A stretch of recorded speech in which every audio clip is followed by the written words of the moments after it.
Sindh TV network तरफां सिंध जा ॿेट ऐं ज़मीन सिंध जी मिल्कियत जे सिरे हेठि 6 डिसंबर ते सिंधी सकाफ़त जो ॾींहुं मल्हाइण जे सिलसिले में कंबर में JUI तरफां सकाफ़ती मच कचहरी कोठाई वई, जंहिंमें वॾे अंग में माण्हुनि क़ौमी सकाफ़ती वेस ओढे शिरकत कई।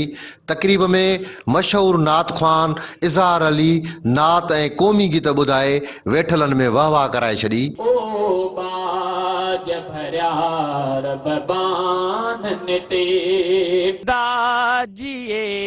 सिंध टीवी न्यूज़ जे तरफ़ां उन सरे ते तहत माण्हुनि खे हिकिड़ी सुजागी ॾियण जी कोशिश कई आहे। मां उन्हनि खे मुबारकबाद भी पेश कयां थो। हे त खणी सिंध जा ॿेट, पर इन खां अॻु में भी जेके भी सिंध जा इशूज़ आहिनि उन ते हुन जो मौक़ो वाज़े ऐं चिटो रहियो आहे। उन जे लाइ मुबारक जो मुस्तहिक़ आहे चैनल। असां तमामु भरपूर नमूने सां ईद जी ख़ुशनुमा खे पंहिंजे बचड़नि सां पंहिंजी संगत दोस्तनि सां गॾु जेको आहे वॾे प्रोग्राम में शरीक थींदासीं। अहिड़ी तरह समूरी सिंध जियां कंबर में भी सकाफ़ती रंग निखरी निर्वार थी पिया आहिनि। कैमरामैन अली अकबर सां गॾु रहीम मंगी, सिंध टीवी न्यूज़ कंबर।